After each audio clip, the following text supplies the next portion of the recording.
Good morning, aspirant. I hope ki you all are doing good. As festive season is approaching, everyone is like going to hometown, preparing for the Diwali and everything. And means that can be seen in the group also, in the class also, all the attendance and everything.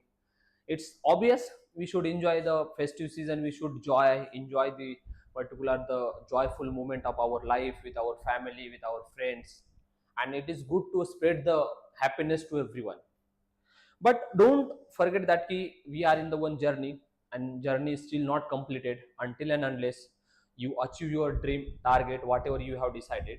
So instead of like devoting full time, yesterday also I mentioned, like give some time for studies also. Follow, at least watch the current affair analysis, what at least look after the what exactly going on surroundings at a national level, international level, because there are many development happening yesterday, in the global arena also and the domestic politics also.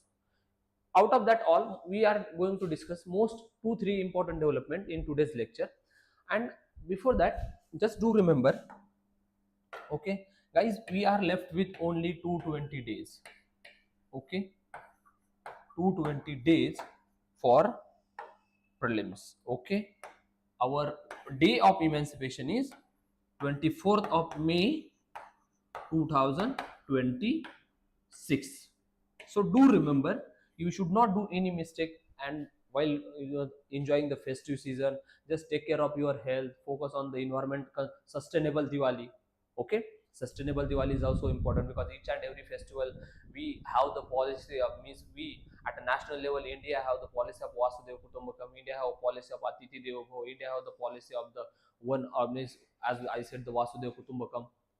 That means ki whole planet, as Gandhi ji said, that ki earth have the everything to fulfill the need but not the greed.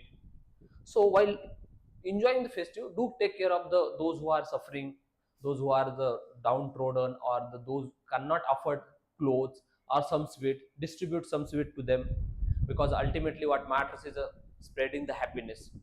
Okay, so let's start with our today's topic. Our today's first topic is related with the as UN peacekeeping force, because today there is one day conference of UN peacekeeping forces countries in India, New Delhi. Okay, today only. Then yesterday, Niti Aayog has published a report on blue economy. Okay, blue economy of India. Then yesterday only, this is a 5 beaches in Maharashtra got the blue flag certification. Okay, and while coming, I get to know that for the first time in last 8 years, the retail inflation is below the bandwidth, below the 2% of mark. Okay, that is 1.8%. Okay, 1.8%. This is the 8-year lowest retail inflation. Retail inflation. Okay, retail inflation. Do remember what is retail inflation, wholesale inflation. Okay, so these 4 topics we are going to discuss. So let's start with our first topic, that is UN.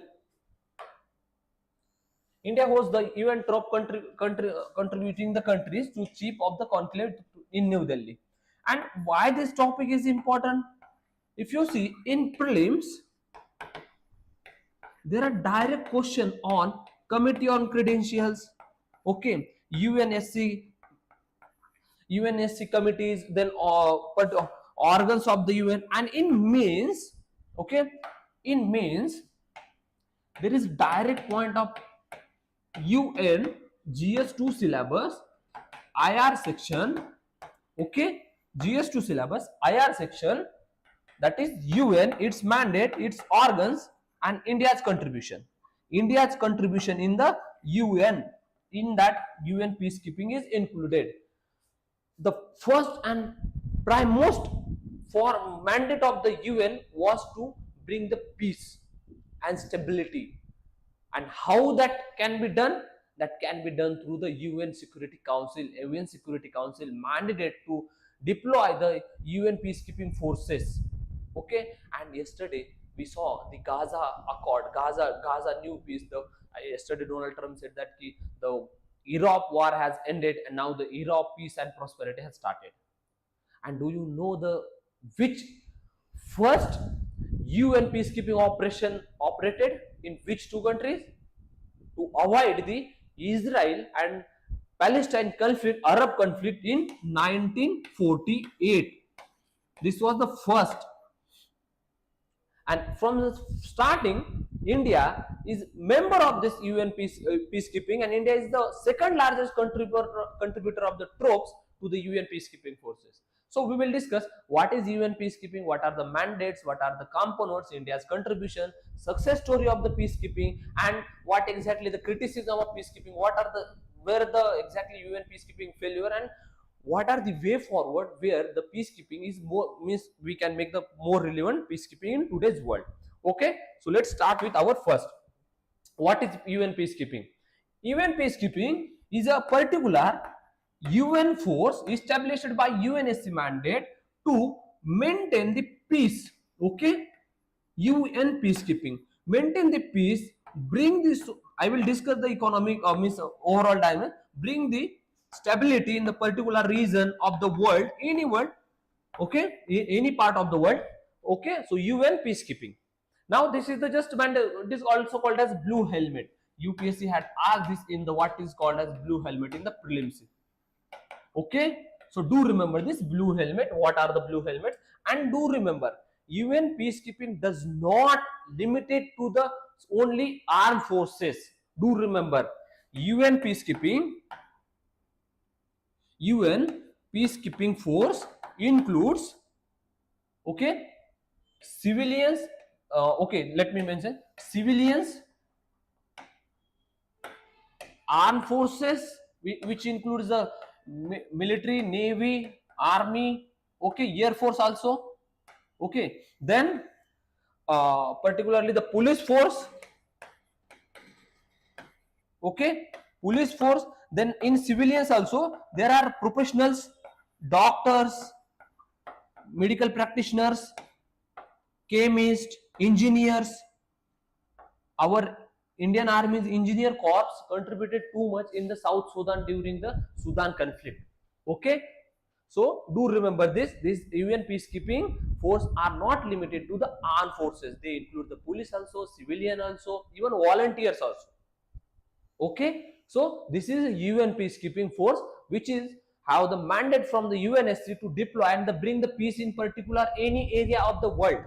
Okay, this is the UN peacekeeping. Now I am going to discuss what are the component of the peacekeeping. If once force is deployed, I will tell you the procedure.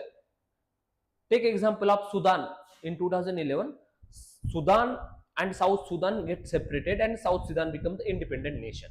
Okay, so there was like how that peace was brokered. Peace was brokered by the UNSC. There is two parties. Take consider two parties are at conflict. Two party conflict is going on. Okay, and then both party will approach the UN to deploy the peacekeeping, and UN also will specific UNSC. Then UNSC will give the mandate, decide the charter, what exactly the role, what exactly the component, but these are the general component. Then UNSC will, and then UNSC will ask, approve the UN peacekeeping force, and in this peacekeeping UNSC will ask country to contribute voluntarily. Okay, their means infrastructure, logistics, salaries, everything will be looked after by UN. Even our Indian armed forces, those are working under the UN peacekeeping forces, their salaries, their logistics is taken care by the UN. Okay, UN account department. So do remember, once UNSC approve, then that particular force will have the mandate and they will be deployed in this particular conflict-ridden area. Like if you see in Sudan, this border between Sudan and South Sudan is fully maintained by UN peacekeeping force. Even the Congo and the recent Gaza, Israel, there is one permanent operation of the UN peacekeeping which look after the most recently, means even Gaza, to look after the particular the Gaza Israel peace. And the most recently UNSC approved the force led by the Kenya in Haiti to maintain the law and order peace in the Haiti. Haiti is the one Caribbean country which which is under fully turmoil, the destruction of the law and order, fully the threat to the life and okay. So this is the procedure how can the force can be deployed. But do remember this is depend on the consent, and this becomes a bone of contention. Only after the consent of both the parties, UN peacekeeping forces can be deployed. So what are the once they deployed, what they will do? They will do this thing: facilitating the political process, protecting the civilian lives, and the disarmament of the reintegration, demobilization, reintegration, the election support, and human rights and rule of the law upholding. So these are the 5 core principles of the UN peacekeeping force. Okay, that means bringing the law, bring the rule of the law, making the political mediation, making the political system. Okay, then protecting the civilians, protecting the human rights, upholding the human rights, protecting the children and women in the particular war-ridden area. Okay, so this is the components of UN peacekeeping force. Got it? So we are going to next movie. This is the training center. All women you can go through the success story of UN peacekeeping. Okay, success story of UN peace. Can you tell me anyone this photo is from which this thing? Can anyone hear about the Korean War, where the Indian force 1952 peace was brokered by UN? India was the forefront during the Korean War. Okay, so this image is from there only. Now, successful operations of the UN peacekeeping.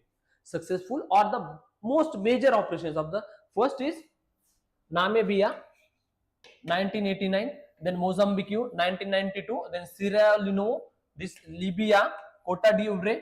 Do remember this all the operations. I will mention the first was the 1948 Israel Hamas, then most major was the 1960 Congo, okay, 1952 Korean, okay, Korean War, and most recent 2015 Libya, because the Libya, if you see the Libya 2000, in Libya, Indian all-women contingent were deployed under the UN peacekeeping. So these are the best examples which shows that how UN peacekeeping is successful. And most important, paramount significance of the UN peacekeeping is to bring the peace and stability.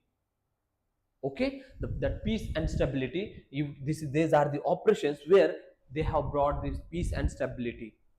The first and paramount responsibility of the UN peacekeeping is to maintain the peace, and this can be seen. There is no third world war. This is the biggest contribution of UN peacekeeping force. Okay, UN peacekeeping force act as a mediator, act as a containing the means upholding the law and rule of the law, bringing the peace process, bringing the conflicting party on the table to discuss. Okay, so now we are going to discuss what is the significance of UN peacekeeping forces. So these are the stories which you can put in the significance. First is bringing the peace. Second one, bringing the regional stability. Third one, protecting the human rights. Fourth one, upholding the international law. And how this can be done? Through the peacekeeping operations, various peacekeeping operations. For example, during the Congo crisis, there was complete breakdown of law. Then UN peacekeepers brought the rule of the law in Congo. Recently, in the Haiti region, Haiti country, Kenyan-led forces, okay, try to balance the loss of lives, protect the civilian rights, protect the women's, okay, women's and children's, and respect to the international law. Ultimately, this international law gives the mandate for the UN and UNSC to deploy the UN peacekeeping. So any country, those who are the members of UN, if they are not upholding the international law, then what there will be the chaos, there will be the complete disarray at the global level. So to avoid this global array, upholding the international law is one of the significant functions of the UN peacekeeping force. Okay, so do remember this. Now, this is the overall broader UN peacekeeping. What is their contribution, significance, procedure, mandate? Okay. Now, why India is holding such kind of conference? Because India is second largest UN peacekeeping force contributor country.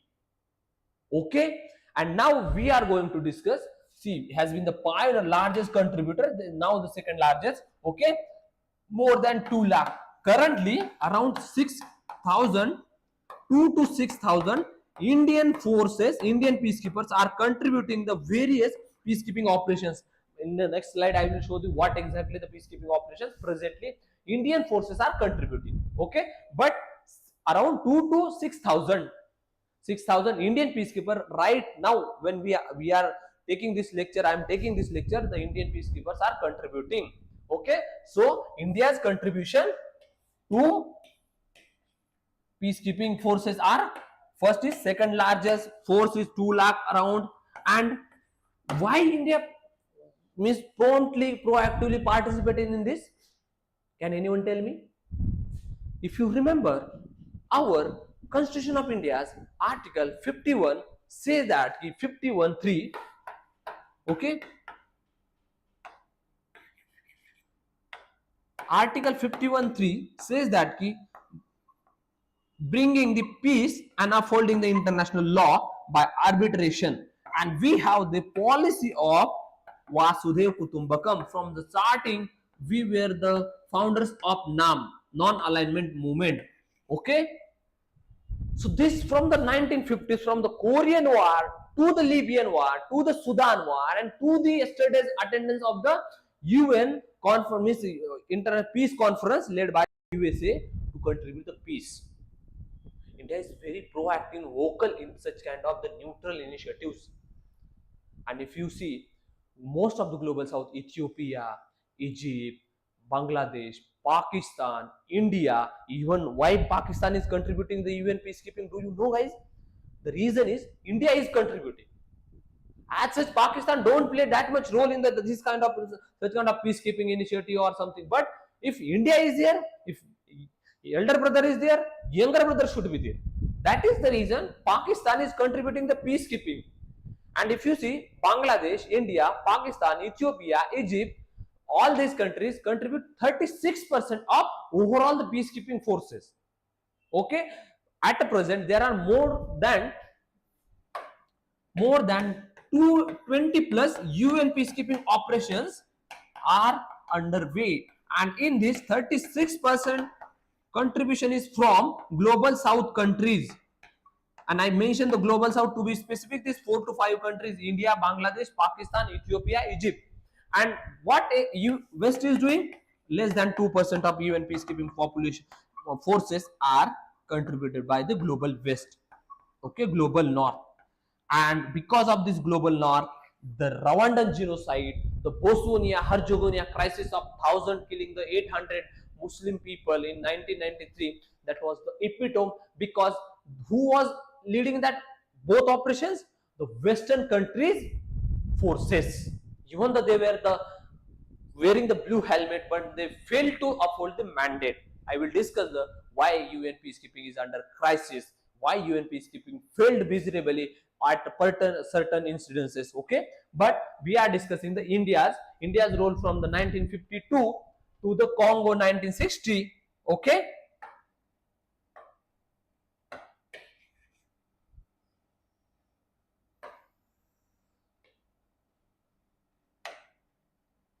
then South Sudan, Democratic Republic of Congo, once again since 1919. These are the active missions. Okay, these are the active missions. Do remember all these operations. If you want, just note down: 1952 Korean, then 1960 Congo, then 1993. Okay, India contributed 1993, Bosnia there only. Then the Libya 2015, Sudan 2011. Okay, all these operations you should mention. These are Indian. Currently, India's 6,000 peacekeepers are contributing, and during this, India more than 200 peacekeepers lost their sacrifice, the prime sacrifice, that is the particularly the gallantry, means supreme sacrifice of their service. They martyrdom during this peacekeeping action. More than 200 Indian peacekeepers. Okay, so do remember this. Now, as I mentioned, this is because we have deployed the in full woman contingent peacekeeper force by India only. This is the world's first all woman. That's why the 3 months back our honorable president of India attended, facilitated, shows the gratitude toward the global South women peacekeepers, particularly from the 36 countries. And India deployed the all-women peacekeeping contingent in the Libya.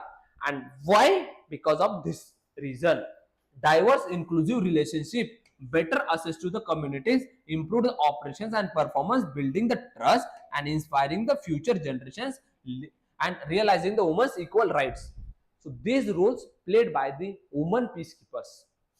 Peacekeepers are there, the civilians, armed forces, but women peacekeepers play a very significant role in a different way. And that's why I have specifically mentioned this, and we have our PIB also mentioned this. Okay, now the success, this is India's contribution, particularly I am Central African Republic. This is the present mission. Okay, that was the earlier success. Now this is the present mission. I am discussing Central African Republic, foreign police unit and the military observers, UN assistance peacekeeping in the 2000 from 2014. Then the South Sudan mission since 2012.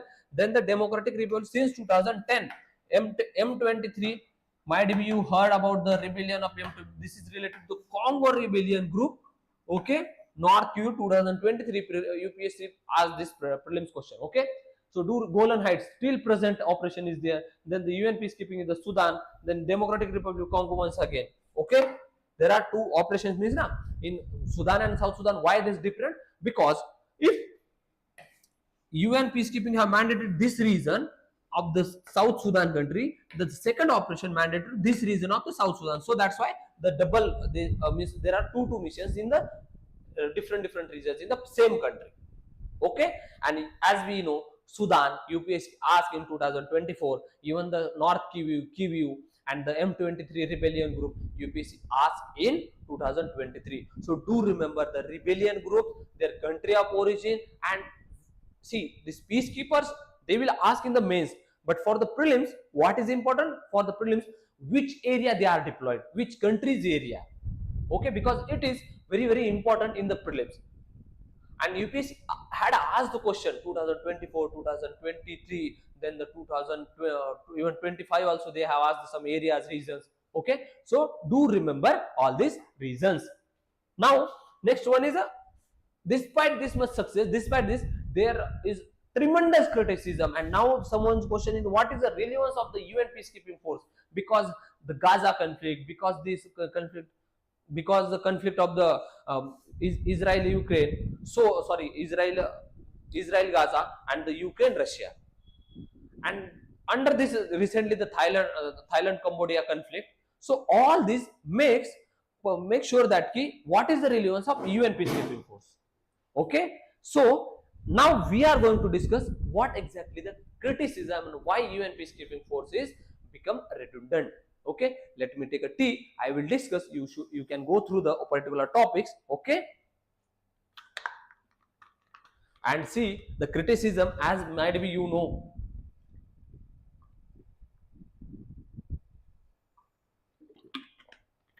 operational efficiencies, then the limited role.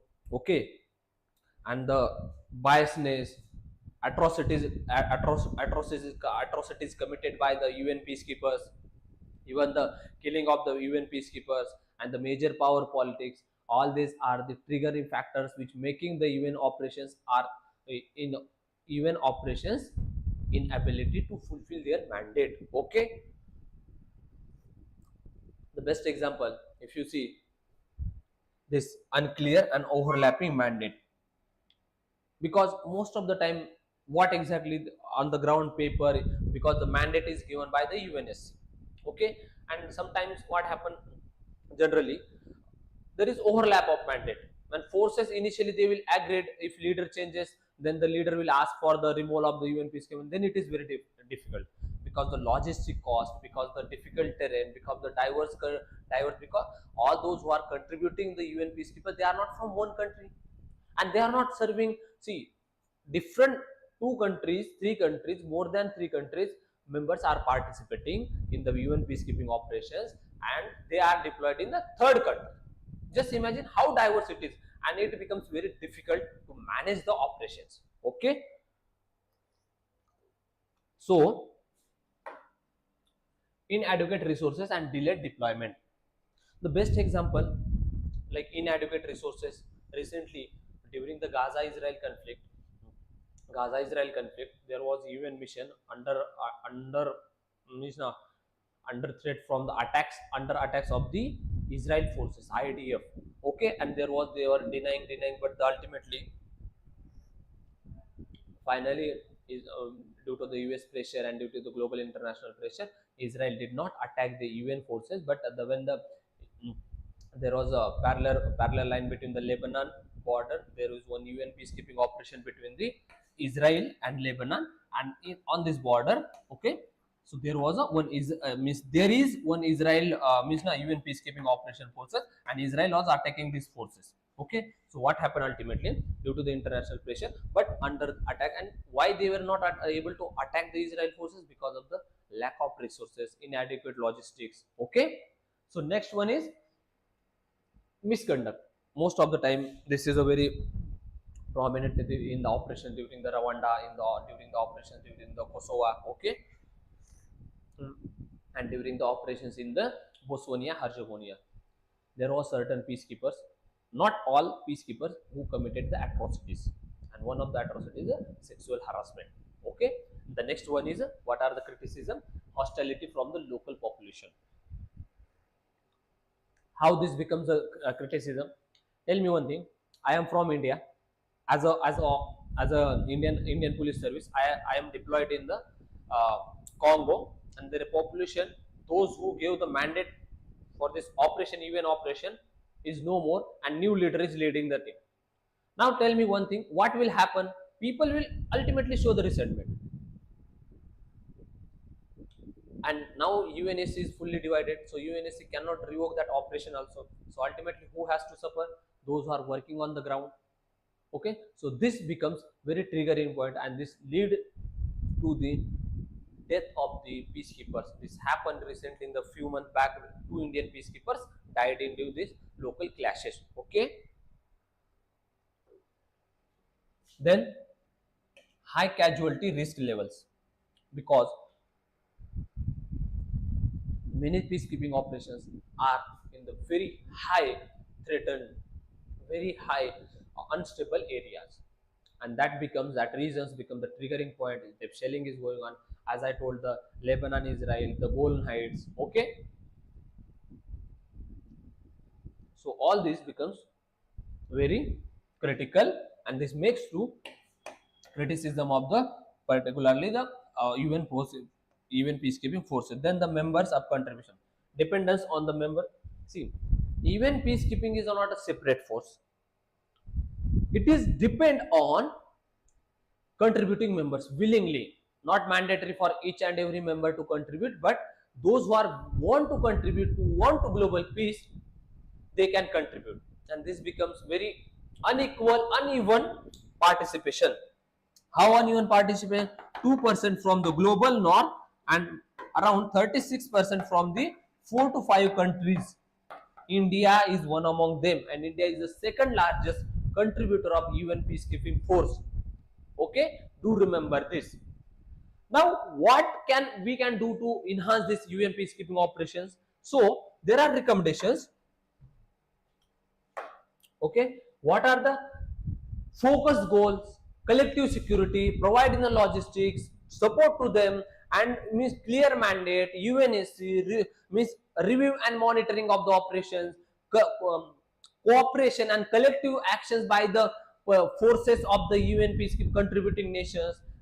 This will improve the efficiency and effectiveness of the UN peacekeeping forces. This will make UN peacekeeping operations more visible, more reliable, because in this uncertain world, right nowadays, UN peacekeeping is very important. Okay, so these are the way for use of adaptive technologies. These are the way forwards through which UN peacekeeping operations become more visible, and it is evident from recent 80 years experience that UN peacekeeping is successful in certain areas, more successful than the failure, except 2-3 operations, Rwanda, Bosnia, Herzegovina, okay, and the Israel sometimes. But overall, the success rate of UN peacekeeping to avoid conflict, to contain the conflict, is more than 60%, 60-70%.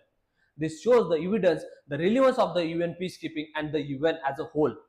Okay, so do go through the all these recommendations, use of technology, local, promote the local ownership, then implement the coordination among the regional organizations. Okay, even the regional organizations can play important role, and local people, if we want to deploy the missions in Africa, bring their local people. Africa, from the northern Africa they can deploy it in the southern Africa, they can from southern Africa they can deploy it in the western Africa. Okay, so do remember, and Africa region, most of the operations of UN peacekeeping are in the African region, because of the recent coup, and UPSC asked this question in 2020, particularly Chad, Burkina Faso, Mali. Why in the news? Because of coups, military coups. So do remember this. Okay, now this is the conclusion. By end of this notes, by this reason, I will move forward to our next topic, that is blue economy. And why blue economy? Because yesterday Niti Aayog published one report on the blue economy and it's harnessing the potential of the blue economy. Okay, so what is exactly blue economy?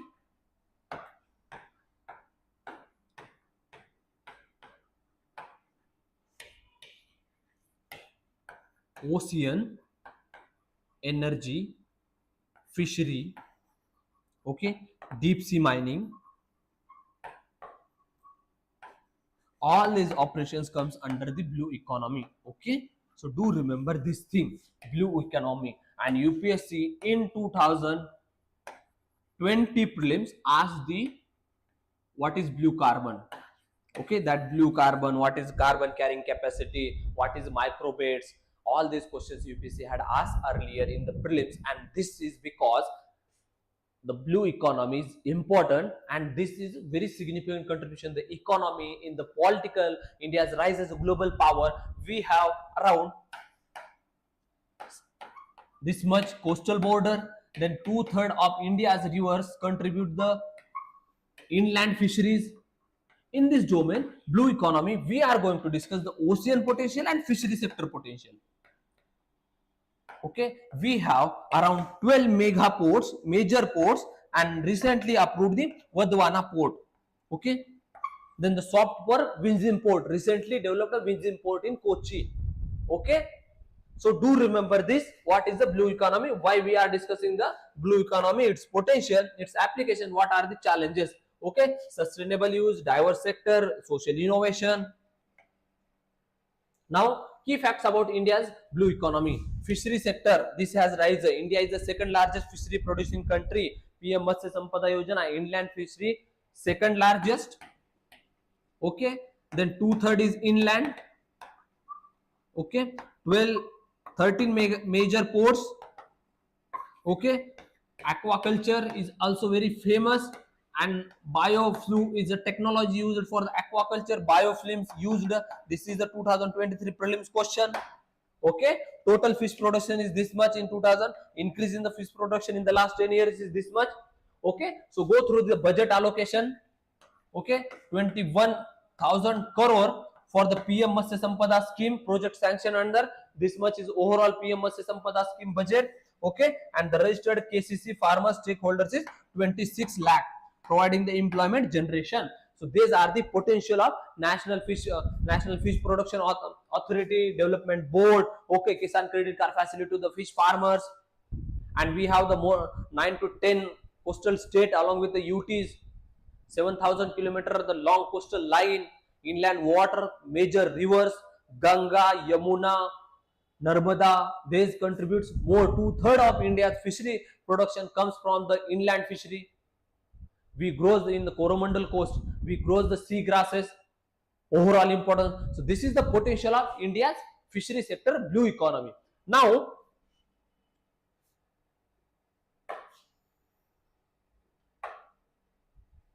this is overall, particularly the coastal zone potential, fishery sector, marine economy, ocean energy. I forgot the ocean energy dimension. Okay, then seabed mining, transport, marine transport, and we have now from the Sagar to Mahasagar, we have launched the policy of Sagar to Mahasagar. We have deep sea mission for the seabed or sea means no, microbeds, placer deposits, sorry, not microbed, placer deposits. Okay, Indian Ocean region, we have Bay of Bengal region, we have Arabian Ocean, Arabian Sea. Okay, not Arabian Ocean, Arabian Sea. So all these are very, very important, which contribute India's blue economy. And what is the contribution of India's blue economy? Overall in economy, economic generation, trade, rising power, strategic significance, employment generation, farmer support, fishery farmer support. All these are the importance of Indian blue economy. This is a budget rise in the lakton fish production.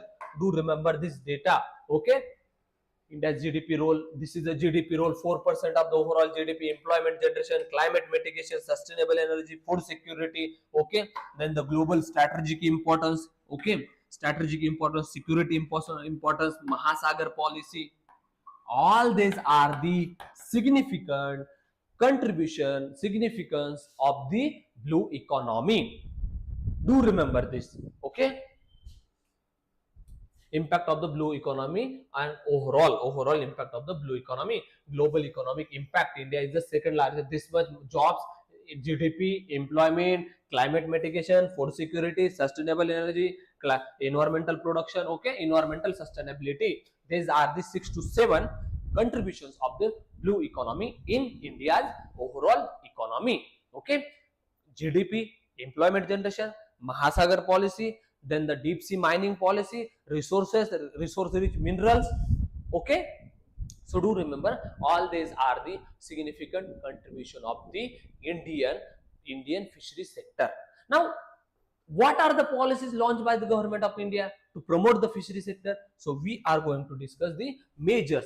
First and foremost, the blue revolution scheme in 2015, the National Marine Fishery Policy launched in 2018, then Fish Production Aquaculture Infrastructure Development Fund, KCC facility to the farmer, then the fishery production, then the PM Matsya Sampada Yojana, National Food Dairy Development, the national policy. Okay, and Pradhan Mantri Matsya Sampada is a very holistic scheme which is promoting the India's blue revolution, which supporting the India's blue revolution. How? Because of this traceability, then the modern infrastructure development, processing value chain, robust aquaculture animal health system, enhancing the production productivity, quality brand, then the sustainability, safety and security of the fish farmers. These are the very, very important contribution of Pradhan Mantri Matsya Sampada scheme in overall India's blue economy.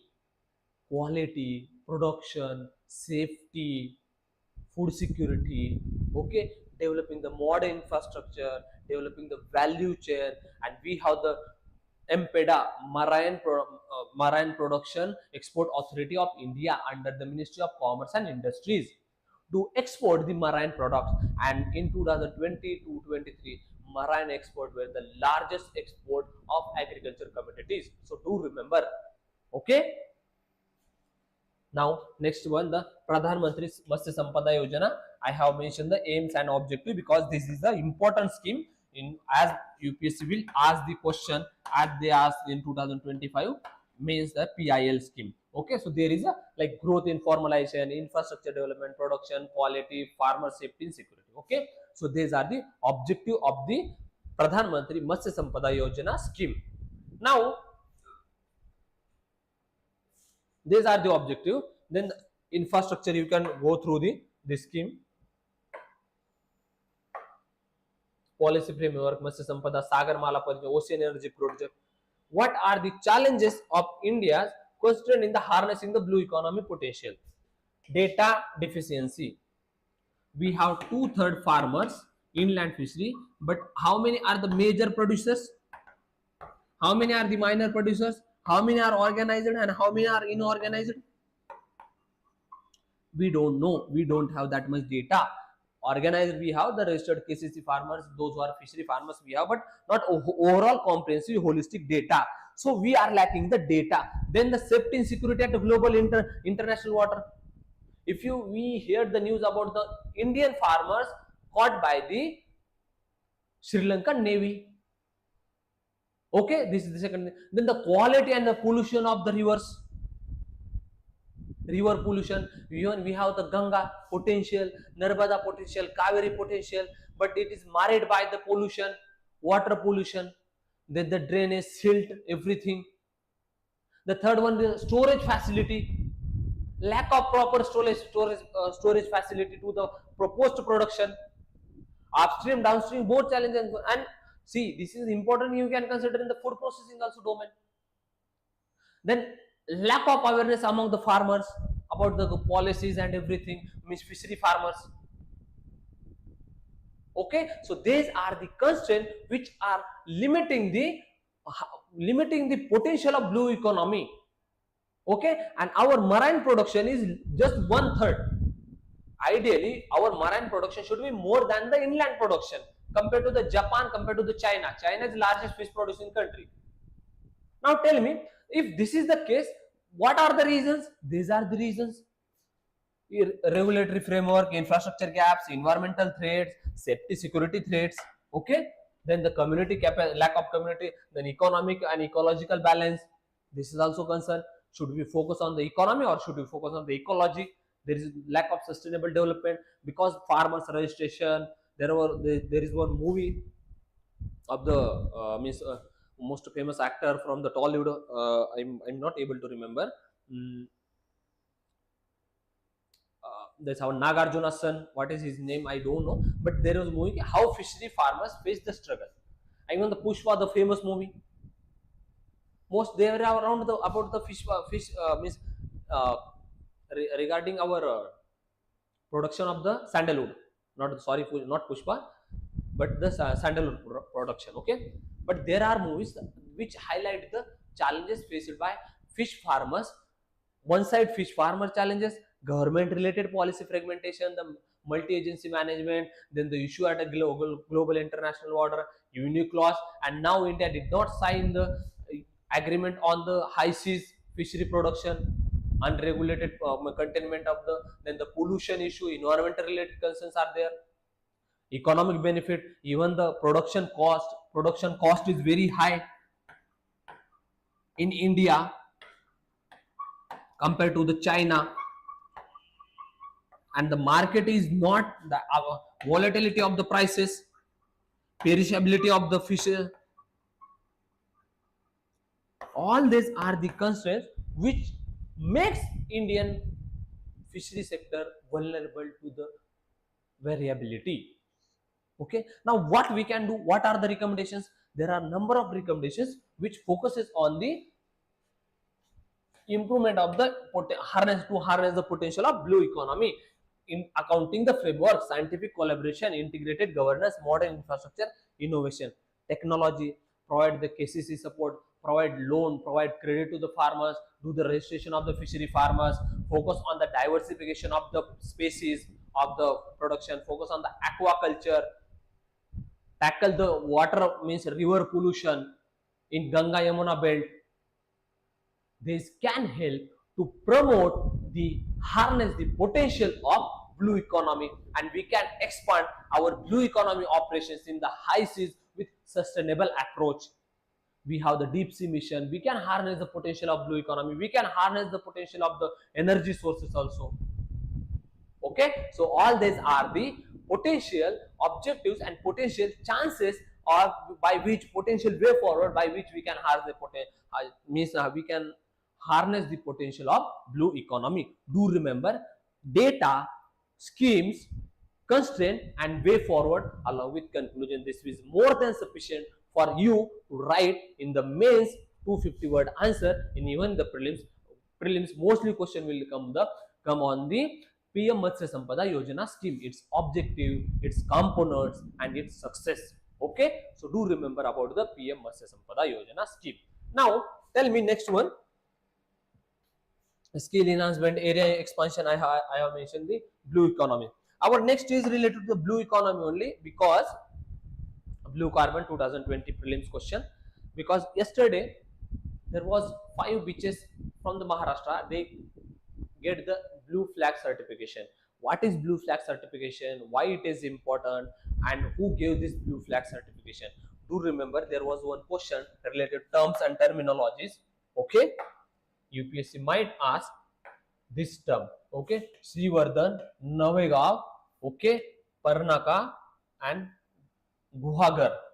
These names are very important for the your prelims. Okay, because every year there are 2 to 3 questions on terms related what. Okay, Raigad, Guhagar, Palghar, Parnaka. Okay, so these are best example is 2021 question. They give the Kidwana, Bidwana, and they ask related with what. Then the Almaty, Kishanganj, Aliyapur, these related to dams 2020 prelims question, 2019 prelims question. So these are terms related to the blue flag certificate, beaches, coastal system. Do remember this related with the environment and ecology. Now, who gave this blue flag certification? Blue flag certification is a prestigious labor award given to the Foundation for the Environment Education, FE, Denmark. This does not given by, blue flag certification is not given by any UN agency or any particularly the UN related organizations or IUC. And do remember, UPSC will play in this only. What exactly? This is given by the one NGO, Foundation for Environmental and Education. Now, what are the importance? And before that, let me show you the beaches in India which got the blue flag certification. Okay, these are the beaches which got the blue flag certification. These are the Golden, Odisha, Rushikulia, Kollam, Eden, Kappad, okay, Kasargod, Chongala, Shivrajpur, okay, Radhanagar. Do remember. Now, importance of this: recognition, preservation, boosting the sustainable tourism, providing the income generation, employment generation.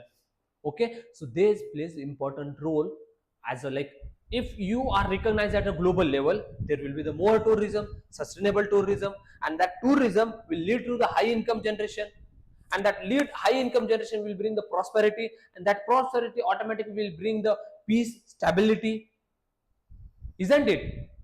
And not only the for individual, think about environmental dimension.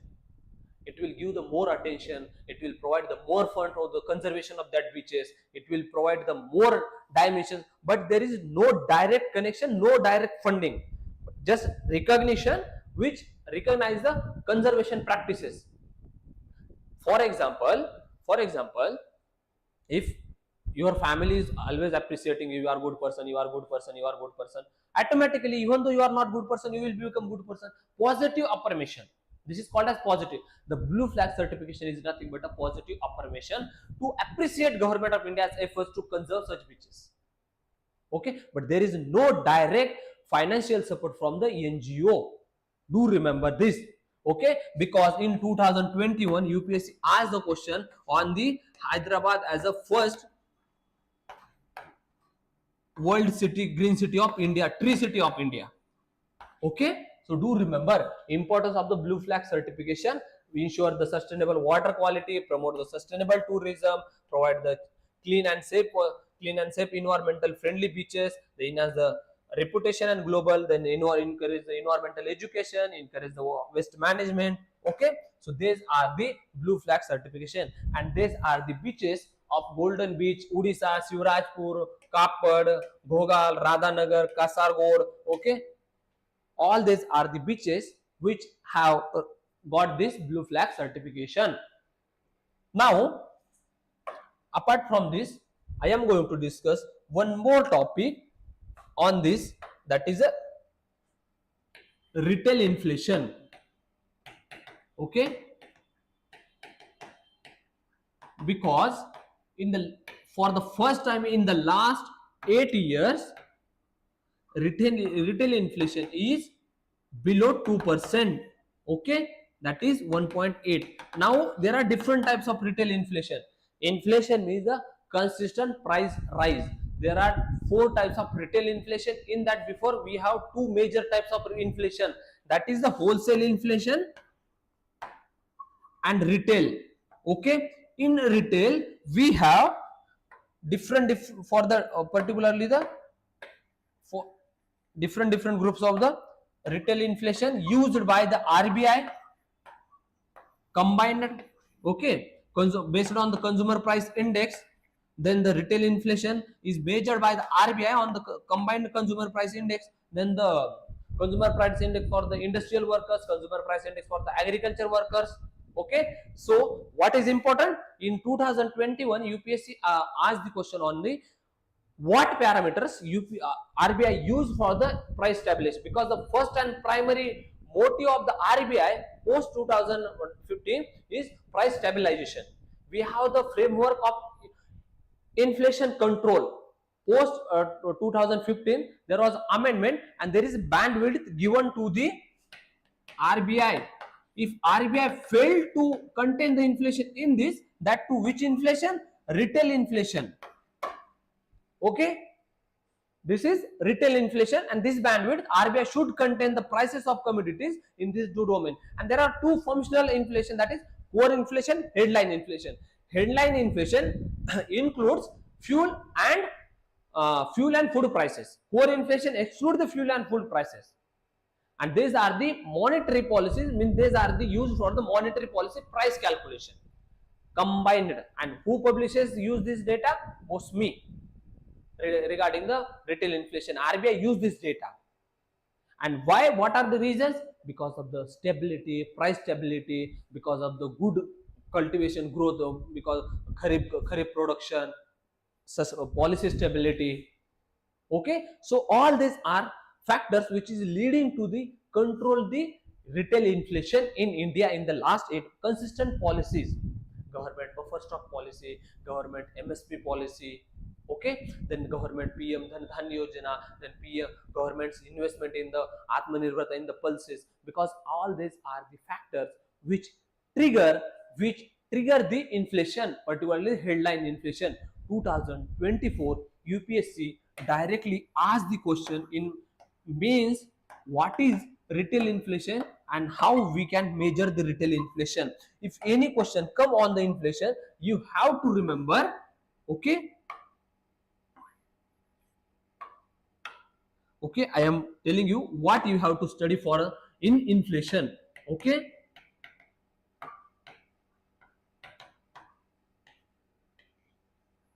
first is inflation targeting.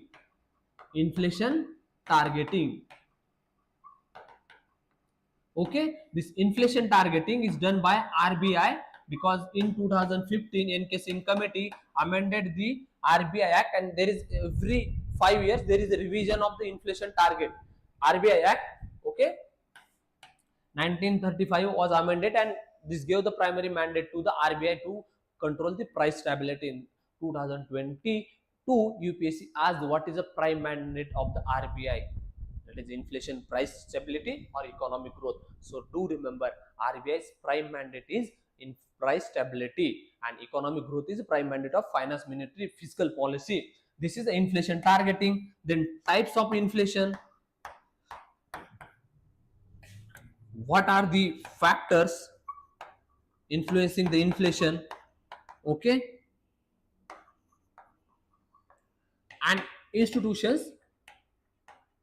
This topic is very important. There is 1 or 2 questions in this monetary policy and fiscal policy. This topic is important for both prelims also and mains also. Prelims is very important. At least 1 question will be there in prelims every year on this inflation targeting, inflation type. Okay, here also you can see the retail inflation, here also you can see the wholesale. Retail there are core, headline. Okay, in this also there are different types based on the regulatory mechanism, based on the CPI, consumer price index, then the consumer price index for the agriculture worker, consumer price in the urban, rural, okay, and agriculture, industrial workers. And we have decided to change the base year for the CPI from the 2011-12 to 2020-23. Last year only we have decided the base year from which we measure the GDP. Okay, GDP also we have changed, and we are planning to change for this CPI also. Okay, so this 4 dimension, the what are the inflation means factors influencing. What if the what impact of the inflation, impact on the export, impact on the import, impact on the prices, impact on the stockholders value, impact on the yield, bond yield. Okay, every year there is one question on the inflation, so do remember the retail inflation. What is the issue? Monetary policy tools to control the inflation and fiscal policy tools to control the inflation. Okay, so all these are the factors you have to study in the inflation chapter. Got it? By these notes I will end our today's discussion. Before going, I will want to convey you a very happy festive season. Okay, happy festive season, but do remember we have 220 days for the prelims, and prelims is very dicey, and prelims is a major factor. If anyone want to have their own personalized mentor, have their own one-to-one session, have their very channelized proper procedural setup, the guidance for the your prelims coming 2026 attempts, you can join our Sankalp Sarthi mentorship programming. Okay, in that we are providing the procedure, what to study, how to study, and when to study. Okay, so do remember, keep practicing, take care of your health, take care of environment. Okay, because this festive season you should not get injured. You have to be in the journey, and if you want to help in the journey, you should be healthy and fit. Okay, by these notes I will end my discussion. Jai Hind.